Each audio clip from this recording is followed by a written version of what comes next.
yafqahu qawli. Allahumma ja'alna fahman ka fahmin nabiyyin wa hifdzan ka hifdzil mursalin wa ilhaman ka ilhamil malaikatikal muqarrabin bi rahmatika ya arhamar rahimin. Qala al-musannifu rahimahullah wa nafa'ana Allah bihi wa bi ulumihi wa amatana bi barakati fid dharaini amin.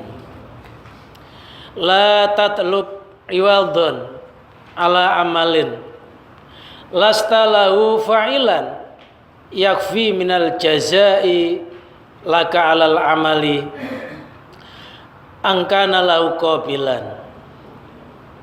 La tatlub, janganlah engkau menuntut iwadun akan pengganti ala amalin atas amal lasta yang tiada engkau lahu baginya amal itu fa'ilan orang yang melakukan yakfi mencukupi minal jazai dari balasan laka untukmu alal amali atas amal apa angkana ada lahu baginya amal itu qabilan apa angkana ada siapa Allah lahu baginya amal itu qabilan zat yang menerima. La tatlub iwadun ala amalin lasta lahu fa'ilan, janganlah kau menuntut amal, janganlah kau menuntut pengganti atas amal yang kau tidak melakukan terhadap amal tersebut. Bal huwal fa'ilu lahu hakikatan, bal huwa bahkan Allah itu adalah pelaku hakiki terhadap amal tersebut. Jadi kalau kita menuntut amal supaya amal kita menuntut balasan amal, apa itu tuntutan itu berupa supaya kita bisa dimasukkan surga atau diselamatkan dari neraka atau supaya kehidupan dunia kita ini semakin mewah, semakin meningkat, semakin enak. Penuntutan kita kepada Allah atas amal kita yang demikian itu merupakan su'ul adab, artinya buruk etika, kurang sopan. Kenapa? Karena menuntutnya kita kepada Allah atas amal yang menurut kita ini kita sudah berjasa itu sebenarnya kita nggak pernah beramal. Itu bukan jasa kita, tapi itu jasanya Allah. Karena pelaku hakiki, pelaku yang sebenarnya di alam semesta itu hakikatnya hanya Allah Subhanahu wa ta'ala. Ketika kita bisa sholat, di situ Allah berperan memberikan hidayah kita bisa sholat, menggerakkan kita bisa sholat melalui anugerahnya. Ketika kita bisa berpuasa, hakikatnya Allah lah yang menunjukkan, yang memberikan hidayah, yang memberikan kekuatan, kita bisa berpuasa. Begitu juga seluruh amal itu yang menggerakkan sebenarnya Allah. Jelaslah amal-amal itu pada dasarnya adalah milik Allah. Wallahu khalaqakum wa ma ta'malun. Allah yang menciptakan kamu sekalian dan Allah yang menciptakan amalmu. Lantas kalau kita ini beramal, lantas minta ganti kepada Allah. Padahal yang mampu beramal itu bukan kita, sebenarnya Allah.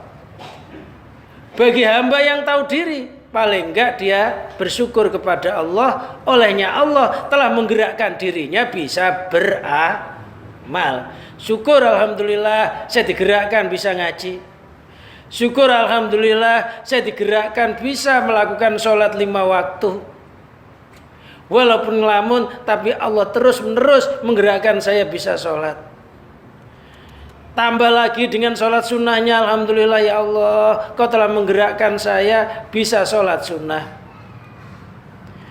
tambah lagi bisa puasa terus, bertambah-tambah syukurnya karena memandang dirinya nggak pernah berjasa, yang berjasa sebenarnya Allah.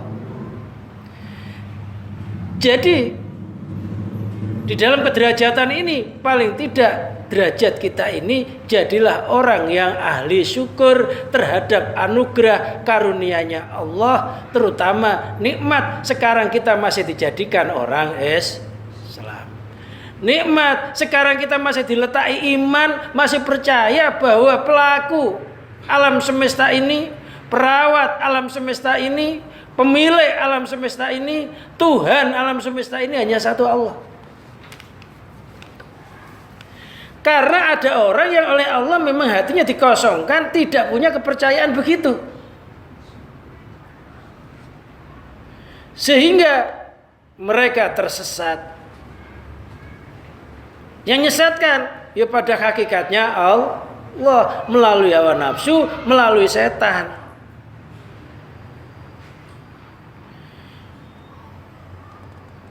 Yang lebih mengenaskan lagi, sudah tersesat, tidak merasa dirinya sesat oleh Allah, nggak dikasih petunjuk.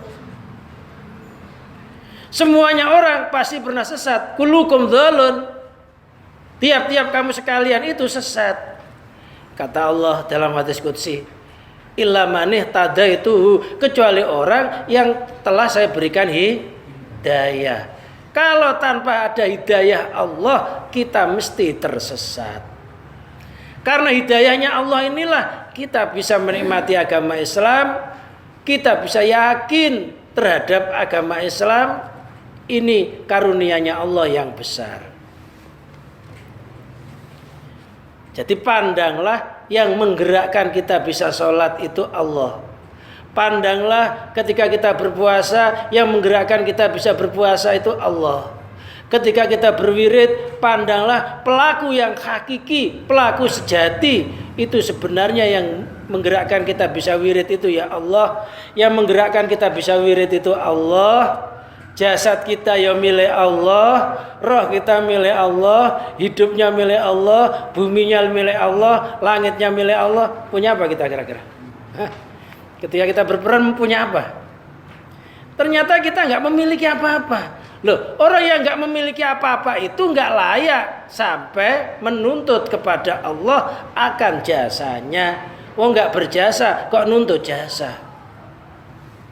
Termasuk kebodohan manusia itu, kita nggak pernah beramal nuntut amal, ngerasa amal itu perasaan kita yang beramal, padahal kita ini digerakkan oleh Allah, dihidupkan oleh Allah, diciptakan oleh Allah, dikehendaki oleh Allah. Loh, kita lupa. Kelupaan kita yang kayak begitu itulah yang perlu kita setiap hari beristighfar. Mohon ampun kepada Allah, baik dosa yang nampak ataupun dosa yang nggak nampak. Termasuk dosa yang nggak nampak itu ketika orang melakukan kebaikan, lupa yang menciptakan kebaikan itu Allah, yang menggerakkan dia bisa berbuat baik itu Allah, yang menciptakan jasad hidupnya, rohnya orang tersebut juga Allah. Kadang itu lupa, sehingga timbul pengakuan diri. Lantas apa bahayanya pengakuan diri tersebut? Kalau sampai berlarut-larut akan timbul sifat sombong. Lah sifat sombong inilah yang pertama kali menanam benih kesombongan, itu adalah iblis. Ketika iblis merasa dirinya jadi orang ahli ibadah, diterangkan 80.000 tahun ibadah kepada Allah. Bahkan setiap tempat yang dia tinggalkan, dia nggak ninggalkan dulu kecuali bersujud kepada Allah. Sampai ibadahnya iblis itu terkenal dari langit 1 sampai langit 7, ketika itu namanya Azazil.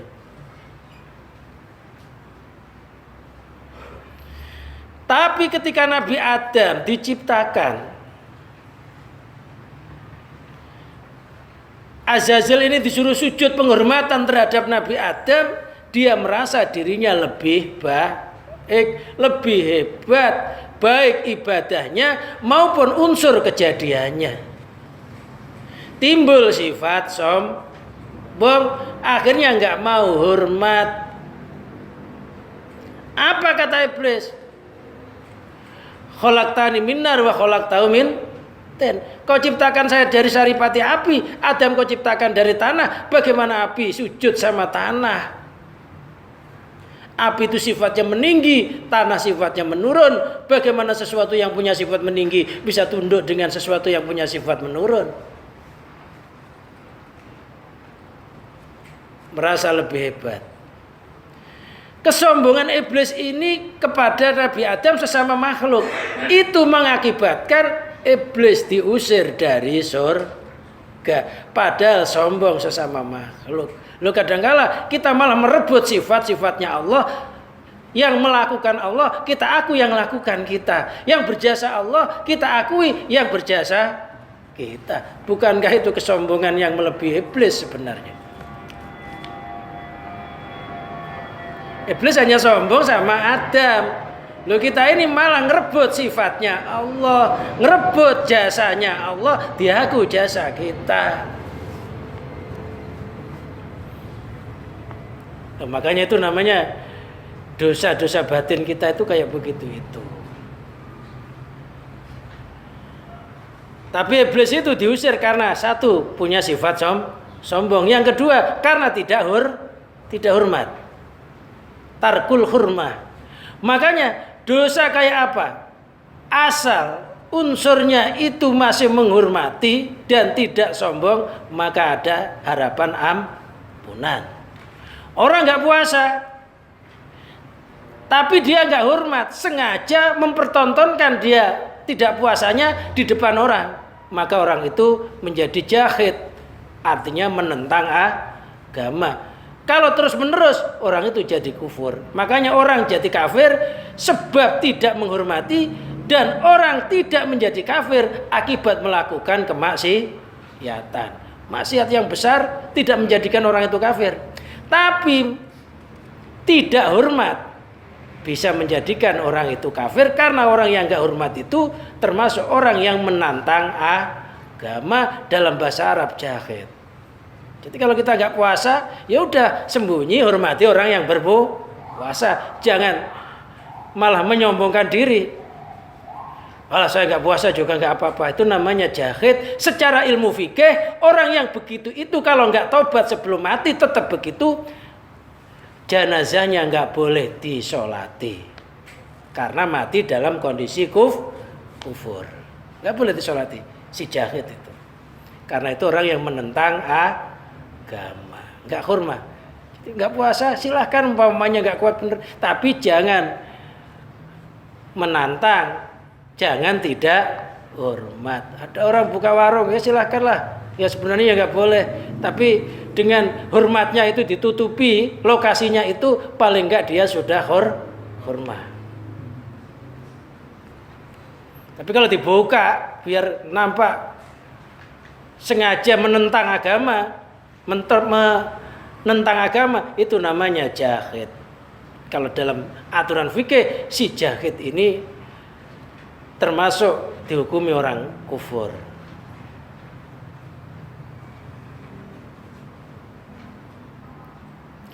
Wa innama anta mahalun liduri.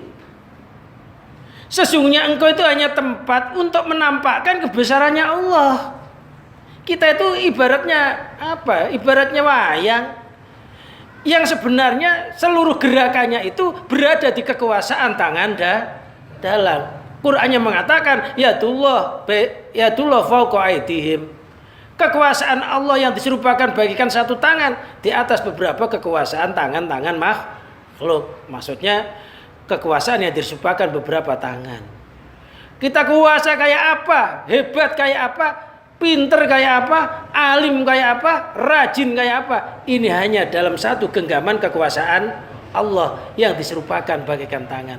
Kita ini kayak orang yang digenggam, diperankan lagi ahli ibadah. Ada orang yang diperankan gak jadi ahli ibadah.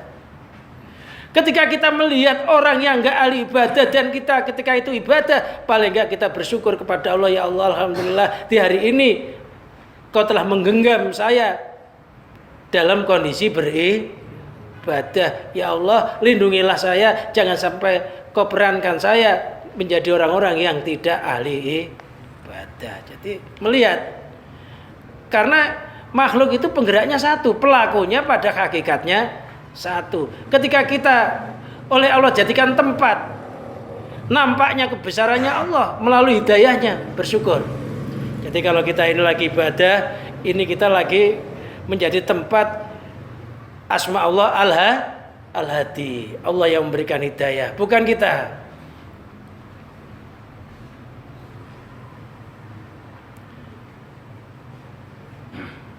Kita itu hanya tempat, ibaratnya kita itu hanya robot yang ikuti remote sutradaranya. Wa idzal kanal fa'ilu, ketika pelaku huwallah itu adalah Allah,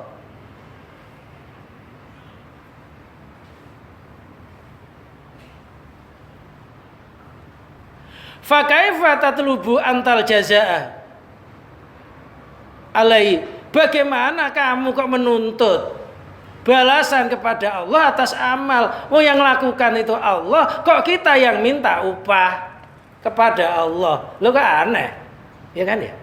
Yang menggerakkan kita bisa sholat itulah Allah, yang menggerakkan kita bisa zikir itulah Allah.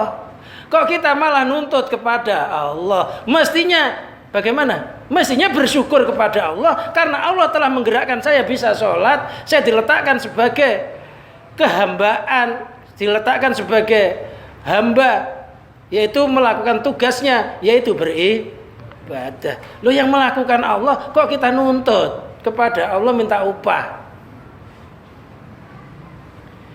Yang menjadikan kita bisa sholat itulah Allah. Allah bukan? Kita bisa berdiri, yang bikin bisa berdiri siapa? Allah. Bisa qomat, kamit, baca Fatihah, baca surat, bisa ruko, bisa sujud, sampai bisa salam. Itu pelakunya siapa sebenarnya? Allah. Lo kok malah nuntut sama Allah? Lo orang dikasih kok nuntut? Lo orang dikasih itu mestinya isinya terima kasih. Digerakkan oleh Allah, dikasih rezeki, bisa sholat, bisa zikir, bisa ibadah, kok malah nuntut sama yang ngasih? Saya diopahi.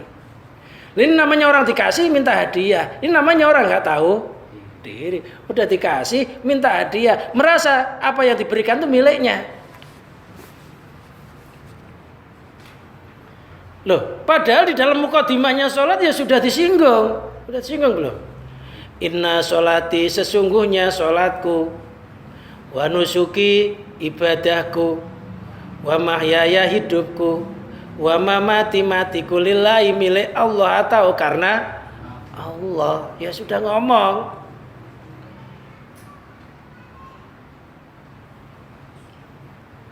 Jadi bersyukur terus kepada Allah yang menggerakkan kita ketika kita diperankan kalau lagi diperankan kebaikan, bersyukurlah kepada Allah. Kalau peran kita lagi nggak menyenangkan, ya bertaubatlah kepada Allah dan berlindunglah kepada Allah agar peran yang nggak menyenangkan itu tidak terulang kedua kalinya. Ya bisanya begitu. Kalau lagi taat, pandanglah bahwa taat itu anugerahnya Allah. Kalau kita lagi maksiat, ya segera bertaubat, jangan berlarut-larut terhadap kemaksiatan, karena dengan bertobat itu dosa maksiat itu dihapus oleh Allah. Kalau lagi dapat nikmat, ya bersyukur, dapat bala bersabar, gitu ya. Syukur pada hakikatnya juga asma Allah asyakur. Allah itu asyakur, dat yang mau menerima syukur. Orang itu bisa bersyukur karena dipancari asma Allah asyakur. Orang itu bisa bertobat karena dipancari asma Allah atau wab.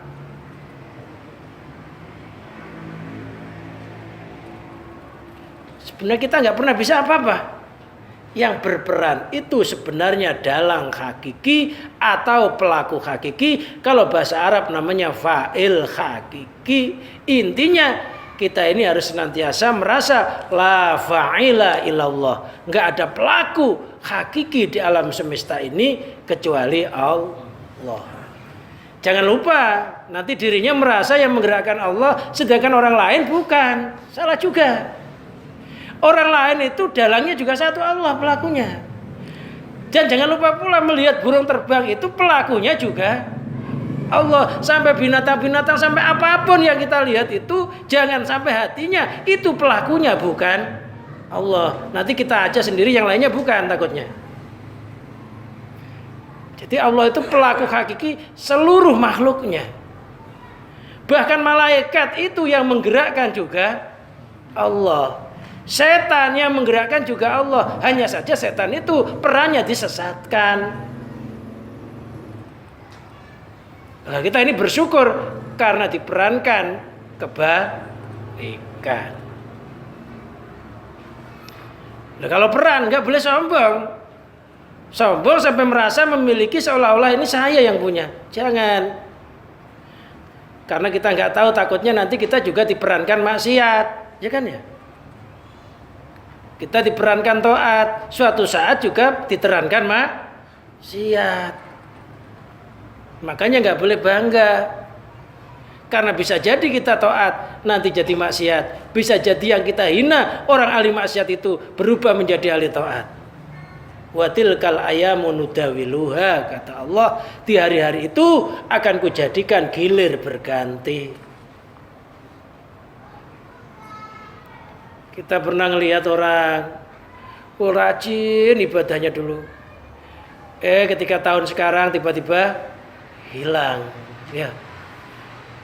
Ya usianya sebenarnya ya, oleh Allah ya masih dibikin panjang, tapi Allah tidak memerankan pas kebaikannya.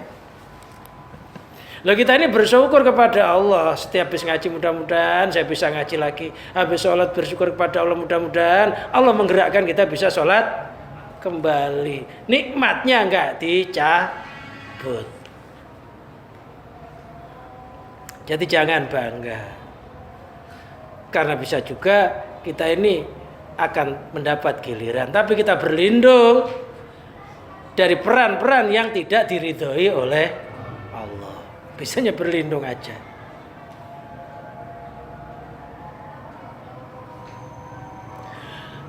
Au yuqalu, bukan yaqalu ya, yuqalu innal mufarrida bi khalqi af'alil ibad wa ihtiraiha huwallah. Atau dikatakan sesungguhnya Allah itu zat yang menyendiri di dalam menciptakan perbuatan-perbuatan hambanya. Wahtira'iyah, dan aktivitasnya.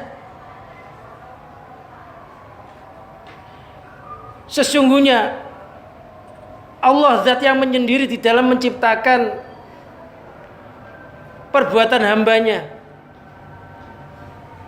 dan aktivitasnya.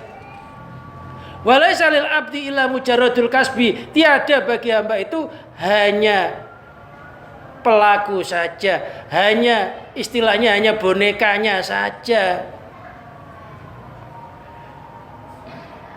Kita itu hanya bonekanya yang digerak-gerakkan oleh kekuasaan Allah aja, kasabnya saja. Kelihatannya yang bergerak kita, tapi sebenarnya bukan kita, Allah. Tangan saya ini bergerak. Pada hakikatnya tangan saya itu nggak bergerak, bergerak nggak? Bergerak kan? Tapi hakikatnya nggak. Yang bergerak ini sebenarnya hidup. Hidup saya itu milik Allah. Nah, makanya di dalam kitab akidah, barang siapa meyakini geraknya cincin itu karena geraknya jari, maka jadi kufur.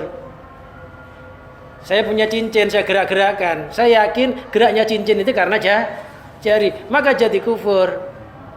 Kenapa? Sebenarnya geraknya cincin itu karena Allah. Cincin digerakkan oleh jari, jari digerakkan oleh hidup, hidup dikuasai oleh Allah. Atau yang punya hidup itu hanya satu, Allah, yang punya sifat hayat.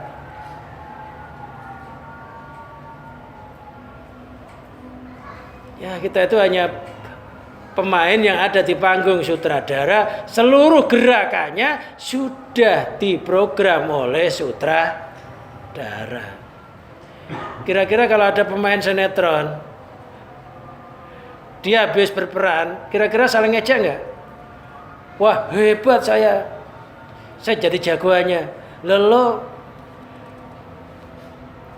jadi asisten. Hebat saya, nggak mungkin kan? Nggak ada orang diperankan di dalam sinetron, setelah main dari sinetron dia bangga, wah saya hebat. Kamu perannya rendah, nggak mungkin. Pasti habis diperankan dia saling rukun. Alhamdulillah kamu jadi pembantunya tadi bagus banget ya, sehingga penonton sampai nangis. Loh saya jadi majikannya, katanya saya juga bagus, kelihatan kejamnya. Semena-mena, yuk kayak beneran tadi.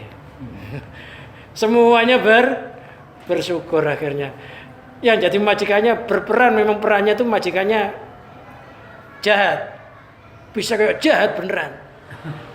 Giliran pembantunya perannya harus dianiaya, yuk bisa nangis beneran. Ketika keluar dari main sinetronnya, semuanya saling memuji. Sebenarnya yang dipuji siapa? Sutradaranya. Siapa ya? Alhamdulillah segala puji hanya milik Allah. Nah, kalau orang melarat, peran yang baik bagi orang melarat itu apa? Bersabar. Kalau orang yang kaya, peran yang baik bagi orang yang kaya itu apa? Bersyukur. Kalau orang maksiat, peran yang baik bagi ahli maksiat itu apa? Bertaubat. Kalau lagi ibadah, peran yang baik bagi orang ahli ibadah itu apa? Memandang ibadah itu anugerahnya Allah. Ya sudah, selesai masalahnya. Itu namanya pemain-pemain yang baik. Itu bisa main di dunia, bisa main di akhirat. Nah, kalau kita mainnya itu bagus, aktingnya itu bagus, ya insya Allah dipakai lagi kan gitu ya. Iya. Nggak dipecat. Suruh tertawa kok nangis. Mana ini? Suruh sabar kok ngeluh. Itu sama dengan orang suruh tertawa nangis, suruh syukur, malah lawan katanya kufur. Itu sama dengan orang disuruh perannya tertawa malah nangis. Suruh perang jahat jadi orang baik, malah dipecat.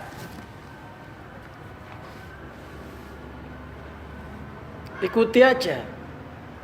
Lah orang itu nggak pernah lepas dari empat itu. Kalau nggak dapat nikmat, kalau nggak lagi kaya ya melarat, kalau nggak lagi maksiat ya taat.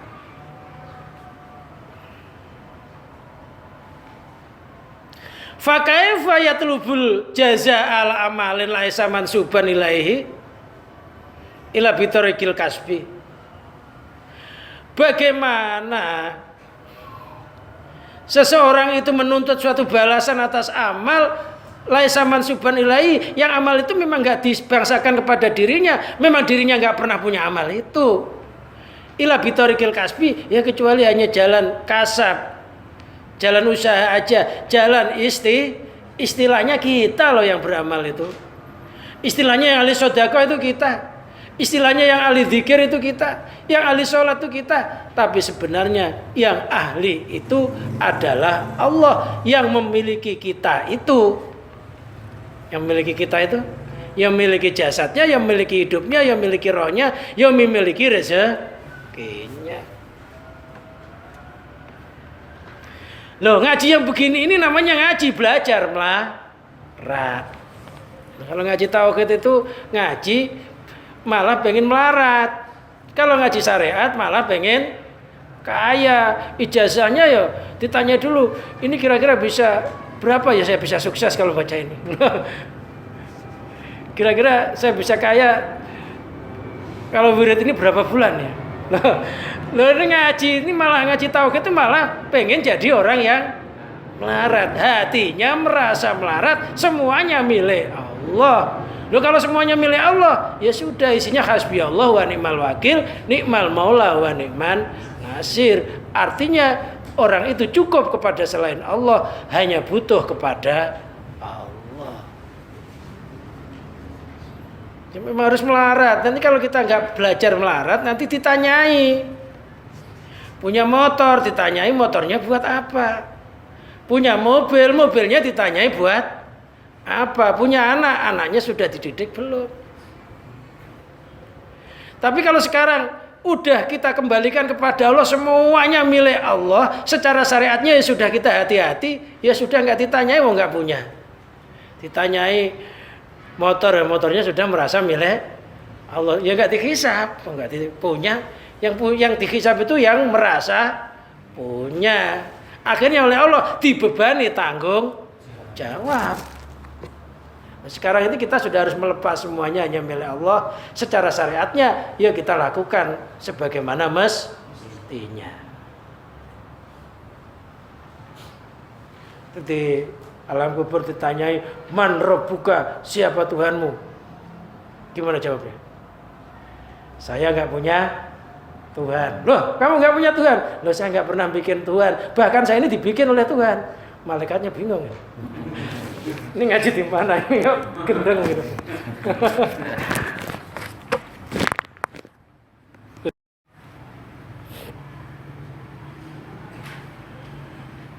Ya bisa aja. Kalau kita ditolong oleh Allah bisa aja begitu. Imam Sibawayh itu terkenal ulama ahli nahwu. Para ulama dimimpikan ketika di alam kubur. Ditanyai sama malaikat, man rabbuka? Man, siapa rabbuka Tuhanmu?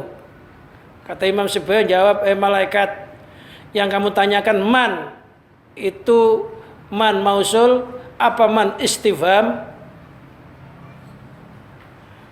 Malaikatnya bingung. Apa man syartiyah? Kata man maknanya siapa, ada man maknanya orang. Lu malaikat nggak pernah belajar ilmu nahwu. Kebingungan.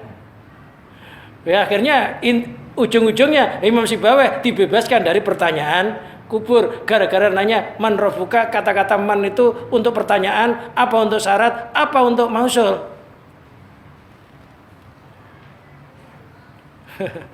Akhirnya kebingungan. Ya akhirnya dibebaskan dari hisab gara-gara mengatakan begitu itu. Tapi itu ya nggak usah dibuat.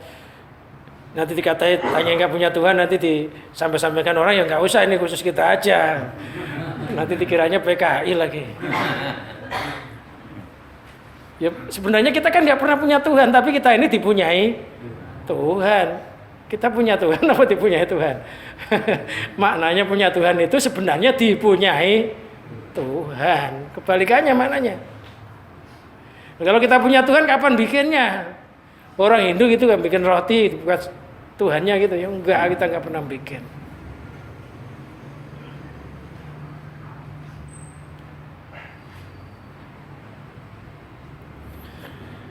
Yakfi minal jazailaka alal amali angkana lahu qabilan.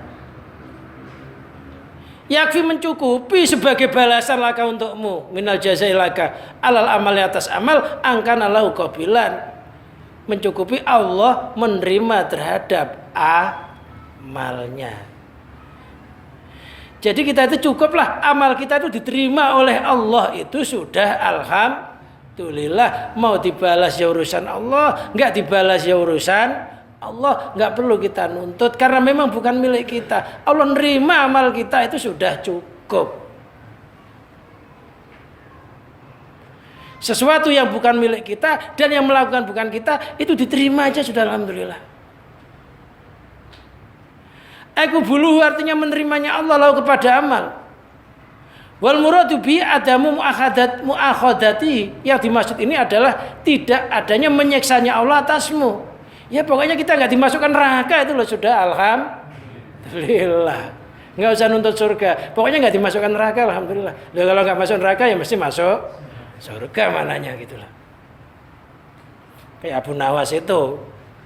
Ilahilas tulil firdausi ahla. Ilahi dia Tuhanku. Lastu. Ilahilas tul lil firdausi ahla. Ilahi Tuhanku, lastu saya bukan ahli surga, tapi saya tidak kuat dimasukkan neraka. Maksudnya bagaimana? Ya Allah, saya itu bukan ahli surga, tapi nggak kuat masuk neraka. Maksudnya ya diminta dimasukkan surga. Saya itu bukan ahli surga, tapi kalau kau masukkan neraka saya nggak kuat ya Allah. Maksudnya masukkanlah saya surga. Ilah itu. Wala aqwa ala naril jahimi. Saya nggak kuat atas siksaan neraka jahim. Jadi kita nggak dimasukkan neraka, nggak disiksa oleh Allah, sudah alhamdulillah. Ma'akauni madkhulan, karena adanya amal itu madkhulan, dijangkiti penyakit. Jadi amal yang kita lakukan itu udah bukan milik kita, kita akui, terus kita masih sombong, kadang-kadang timbul kagum. Kadang-kadang masih pengen didengar-dengar orang supaya benar-benar ini amal saya. Itu kan namanya madkhulan, dijangkiti penyakit.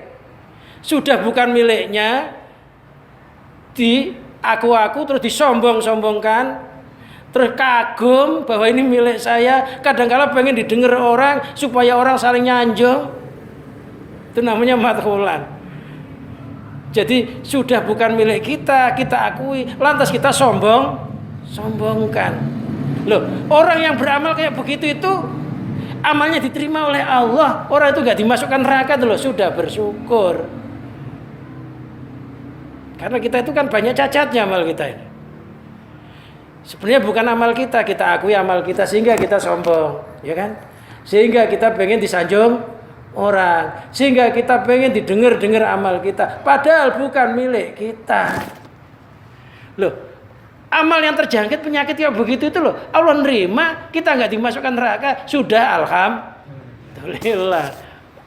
Ibarat barang dijual cacatnya banyak. Ibaratnya kita ini amalnya para nabi itu ibarat kedelai. Lah kita itu tanah numpang sama kedelai yang dijual sekarung itu loh. Karena jualnya borongan kita ngikut. Loh kita tanah bisa ngikut kedelai dijual borongan dapat duit loh, sudah alhamdulillah. Loh yang kedelai itu para nabi, para wali, para ulama. Loh kita ini ibaratnya tanahnya. Kebetulan nyampur ke kedelai. Akhirnya ikut ke beli karena belinya borongan. Loh itu loh. Kita pentingnya kumpul para ulama. Itu biar nanti kalau dijual kita ngikut borongan itu.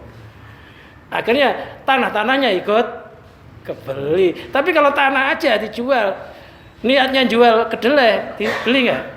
Ya nggak mungkin mau lah.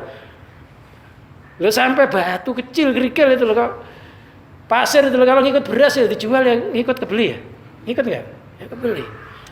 Tapi kalau nggak mau ngikut beras ya nggak akan kebeli. Loh kalau kita ini nggak ngikut alirannya para nabi, para wali, para mukmin hak, ya nggak akan dibeli. Oh kita jual sendiri. Wong tanah kok ngomong kedelai, pasir kok ngomong beras. Karena kita campur yang baik-baik, akhirnya kita ngikut, gitu loh. Itulah yang dimaksud wong kang soleh kumpul lono. Tambah hati yang kelima, wong kang soleh kumpul lono. Kalau kita ini misalkan pasir kok ngikut beras, ya mudah-mudahan ikut kebeli. Karena belinya borongan, nggak satu persatu. Itu yang dimaksud wong kang soleh kumpul lono. Ibadah kita nggak seberapa, ya, tapi ngikut orang ahli ibadah ya insya Allah dibeli secara borongan.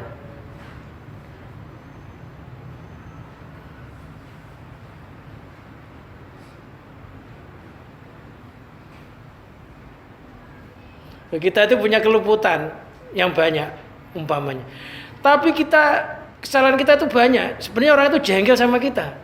Karena kita itu ngikut pejabat yang amat disegani. Maka orang yang jengkel sama kita itu jadi nggak jadi jengkel. Ya. Oh ternyata anak buahnya itu ya nggak jengkel katanya. Udah jengkel, awas saya tilang. Ternyata anak buahnya bosnya, masih kerabatnya, jadi ketilang ya? Enggak ngomong, saya masih keponakannya ini pak, udah jalan gitu. Padahal udah mau ditilang loh. Karena bawa orang besar, akhirnya nggak jadi ke tilang. Kalau kita nanti membawa benderanya Nabi, membawa benderanya para sahabat, membawa benderanya para lama, kita bernaung di bawahnya aja, biar dia yang ditanyai, kalau dia bebas ya kita ngikut gitu loh. Kita nggak usah ikut-ikut nyawa, pun kita cacat. Pokoknya padi, pokoknya ya kalau tanah yang kedelai ya diem aja, jangan banyak berontak. Nanti kebeli kan gitu ya.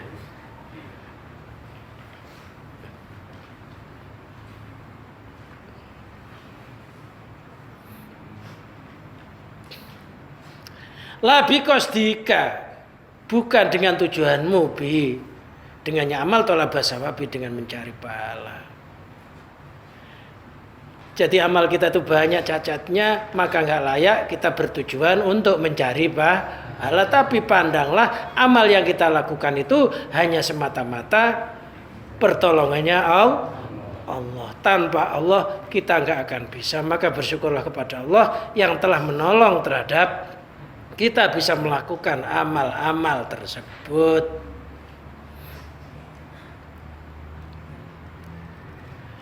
Ini dalil bahwa manusia itu ya nggak punya apa-apa. Surat Al-Qasas ayat 78. Wa rabbuka yakhluqu ma yasha'u wa yakhtar. Ma kana lahumul khiyaratu subhanallahi wa ta'ala amma yusyrikun. Wa rabbuka yakhluqu ma yasha'u wa yakhtar. Tuhanmu yang menciptakan apa yang Dia kehendaki dan Dia yang memilihkan. Dan Dia yang memilihkan.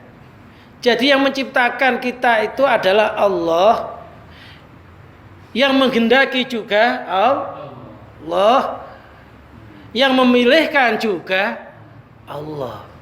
Tuhanmu yang menciptakan apa saja yang Dia kehendaki dan yang memilihkan. Nah, kalau kita dipilih jadi peran orang baik, bersyukur tadi. Kalau lagi orang nggak baik, ya berlindung, jangan terulang 2 kali. Maka lahumul khiyarah, tiada bagi mereka itu pilihan. Subhanallahi wa ta'ala amma yusyrikun, maha suci Allah dan maha dari apa yang mereka sekutukan. Orang-orang yang gak kenal Allah itu mereka merasa bahwa dirinya itu wujud, bisa beramal, lantas dia memilih sesuatu agar Allah memberikan sesuatu sesuai dengan keinginannya. Dia nggak ngerti bahwa dia itu sebenarnya diinginkan oleh Allah, bukan menginginkan Allah. Dikehendaki oleh Allah, bukan menghendaki Allah. Diciptakan, bukan menciptakan.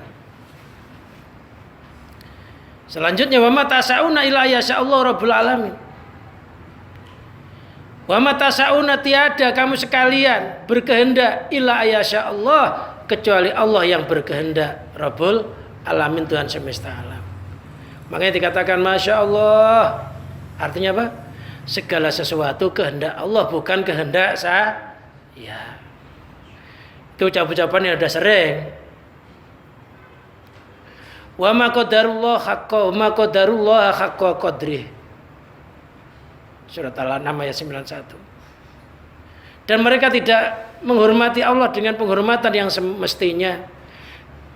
Kita itu nggak bisa menghormati Allah dengan penghormatan yang semestinya, karena di dalam ibadah itu kita masih banyak ngaku-ngaku sesuatu yang bukan miliknya. Penghormatan yang semestinya itu kita merasa tidak punya ibadah hanya milik Allah, karena yang menggerakkan, yang menghendaki itu Allah. Penghormatan semestinya kita mestinya banyak bersyukur kepada Allah. Wa qala sallallahu alaihi wasallam, kullu syai'in biqada'in wa qadarin. Segala sesuatu itu dengan ketentuan dan kepastian dan ketentuan. Khatal ajzu, sehingga lemah, wal kaisu, dan semangat. Sampai orang malas, orang semangat, itu sebenarnya ya dalam ketentuan Allah. Tapi malas itu ya secara syariatnya ya harus diperangi, karena Rasulullah berlindung kepada Allah dari penyakit malas. Allahumma inni a'udzubika minal kasali. Ya Allah, saya berlindung kepadamu dari sifat malas, wal jubni, penakut, wal haram, mati dalam kondisi pikun. Tuanya menemui masa pikun, berlindung. Masa pikun itu udah tua itu, udah makan katanya belum, itu namanya pikun. Nah, kita berlindung kena penyakit pikun itu, tuanya jangan sampai kita mohon kepada Allah agar nggak pikun. Pikun tuh lupa udah makan katanya belum. Ngomong sama keluarganya saya nggak dikasih makan berapa hari, lo padahal udah makan, itu namanya pikun.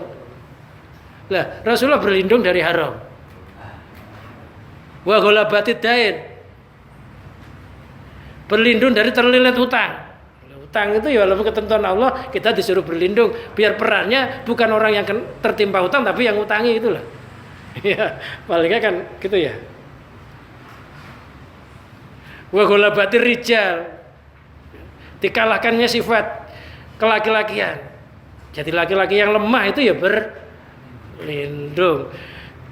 Dimarahi istrinya, kumisnya rontok itu ya berlindung. Ya, sampai berlindung dalam hati sampai berlindung, ya Allah saya berlindung dari istri yang mengeluarkan uban sebelum keluarnya uban. Artinya istri yang kali bikin cepat tua. Itu kan nggak nyenangkan. Walaupun itu yang menentukan Allah, yang menciptakan ya Allah, tapi kita dianjurkan berlindung melalui tuntunan Rasulullah. Pokoknya kita pengennya diperankannya yang baik. Kok tetap aja perannya jelek, ya nasib kan gitu ya. Udah, mungkin ada yang ditanyakan.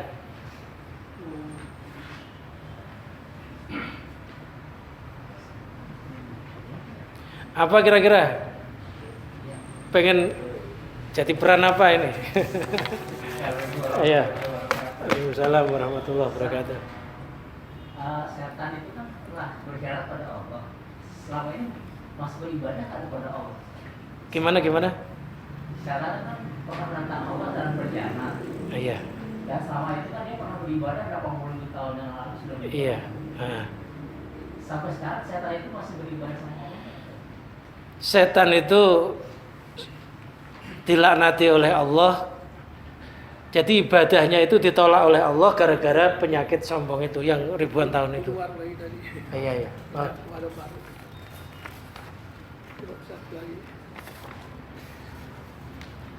Jadi amalnya iblis itu, Azazil itu ditolak oleh Allah yang sampai 80.000 tahun itu gara-gara dia sombong mengatakan khalaqtani min nar wa khalaqtahu min tin. Dia nggak mau sujud penghormatan terhadap Nabi Adam karena merasa dirinya lebih baik. Ibadahnya itu nggak diterima oleh Allah. Akhirnya diusir. Sedangkan Adam itu punya keluputan yaitu memakan buah khuldi. Karena keluputan Adam itu bukan dari kesombongan, maka keluputannya diampuni oleh Allah. Jadi dosa kayak apa? Yang penting bukan sombong. Itu tidak akan menghapus amal. Nah, akhirnya setan sudah dinas oleh Allah memang jadi ahli neraka. Tapi tetap setan itu, iblis itu mengakui Allah sebagai Tuhan. Makanya ketika dia menyesatkan masih mengatakan fa bi izzatika la ughyanahum ajmain. Ya Allah, akan kusesatkan, sungguh akan kusesatkan Adam seketurunannya. Sampai dalam ayat lain diterangkan la atiyannahum baina aydihim wa min khalfihim wa an aymanihim wa an samailihim, akan kudatangi Adam dari depan turunannya, dari belakang, dari kanan, dari kiri. Diterangkan yang enggak didatangi itu dari atas dan bawah. Kenapa? Karena atas itu tempatnya kiblatnya tangan berdoa, bawah itu kiblatnya orang sujud. Atas bawahnya ya enggak. Berarti orang yang banyak berdoa, banyak bersujud, insya Allah selamat dari gangguan iblis keturunannya itu. Tetap ganggu. Sampai kita sakaratul maut itu masih diganggu. Kata Allah, ya silakan aja. Illa ibadaka minhumul mukhlasin, kecuali hamba-hambamu yang diberikan keikhlasan, bersih di dalam ibadah, enggak ada pengakuan, itu yang enggak bisa katanya. Mukhlasin itu diberikan keikhlasan. Ikhlas itu artinya bersih. Enggak ada penyakit-penyakit tadi. Jadi itu ibadahnya ditolak. Sekarang tugasnya ya menyesatkan. Lah, menyesatkan itu namanya terkena sifat dolalnya Allah, sifat disesatkan. Makanya kata khotib di mukadimah khutbah biasanya wa may yahdihillah fala mudhillalah, barang siapa diberikan hidayah oleh Allah enggak ada yang bisa menyesatkan. Wa may yudlilhu fala hadiyalah, barang siapa disesatkan oleh Allah enggak ada yang bisa memberi petunjuk. Termasuk iblis itu disesatkan, enggak ada yang bisa memberi petunjuk.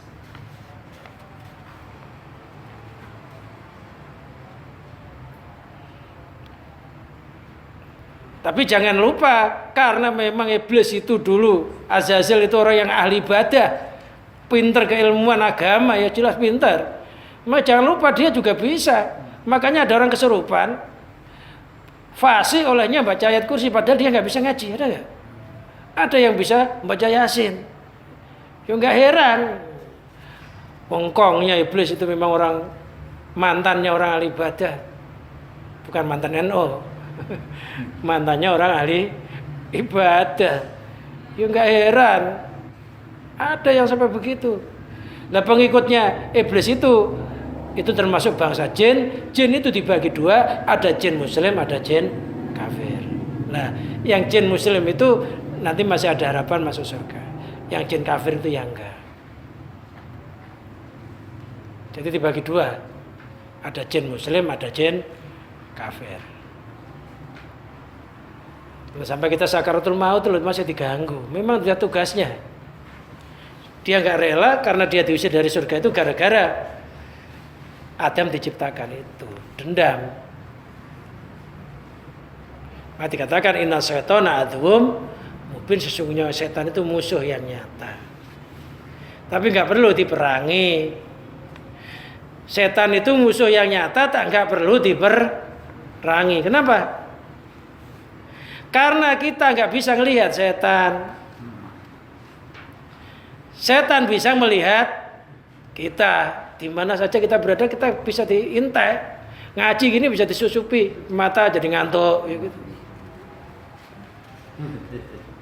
Bisa disusupi itu ya. Ya bisa aja disusupi. Loh, kita nggak bisa lihat setan, setan bisa melihat kita di mana saja kita berada. Tapi Allah bisa melihat setan di mana setan itu berada. Setan nggak bisa melihat Allah. Makanya cukuplah kita berlindung kepada Allah. Jadi kita dianjurkan berlindung kepada Allah, karena Allah yang bisa melihat setan di mana setan berada. Setan nggak bisa melihat Allah. Setan bisa melihat kita, kita nggak bisa melihat setan. Tapi Allah bisa. Itulah sebabnya kita disuruh berlindung. Jadi perannya setan ya sekarang berbuat kejahatan. Yang setan, yang jin ya kadang baik ya kadang enggak. Setan itu sifatnya. Kalau iblis ya sudah dinas jadi orang sesat. Tapi anak buahnya, keturunannya yang namanya jin itu ada yang taat, ada yang sesat. Tapi kalau setan mesti sesat. Manusia yang kena sifat setan ya mesti sesat. Jin yang kena sifat setan ya mesti sesat. Udah itu. Ya udah kita tutup. Mudah-mudahan kajian kita pada malam hari ini menjadikan tambahnya wawasan kita di dalam beribadah kepada Allah. Semakin bertambahnya umur, mudah-mudahan kita semakin bisa melepas yang sebenarnya semuanya itu milik Allah, bukan milik kita. Semakin kita lepas, mudah-mudahan kita nanti ketika sudah roh kita diambil oleh Allah, sudah enggak merasa punya apa-apa, semuanya hanya milik Allah, sehingga menjadikan kematian yang sempurna. Bi barakatil Fatihah. Bismillahirrahmanirrahim. Alhamdulillahirabbil alamin arrahmanir rahim. Iyyaka na'budu wa iyyaka nasta'in. Allahumma salli wa sallim wa barik ala sayyidina Muhammad sayyidil awwalina wal akhirin sadatina sabi sayyidina rasul ajmain hamdan yuafi ni'ama yukafi mazidah ya rabbana lakal hamd kama yanbaghi li jalalika wajhika wa 'azimi sultanik. Allahumma barik lana fi rajabah wa sya'bana wa balikna ramadana. Allahumma ahyina bil iman wa amitsna Allahumma ahyina bil Islam wa amitsna bil imani wa tauhid wal ma'rifat waj'alna wa ahlana min ibadikal muttaqin wa min ibadikal sholihin wa min ibadikal arifin wa min warasatil anbiya'i wal mursalin wa min ahlil ilmi wa ahlil khair wa min ahlil istiqamah wa min ahlil husnil khatimah. Rabbana atina fid dunya hasanah wa fil akhirati hasanah wa qina adzabannar. Wa sallallahu ala sayyidina Muhammadin wa ala alihi wa sahbihi barik wa salim wa akhiru da'wana alhamdulillahi rabbil alamin. Wassalamualaikum warahmatullahi wabarakatuh.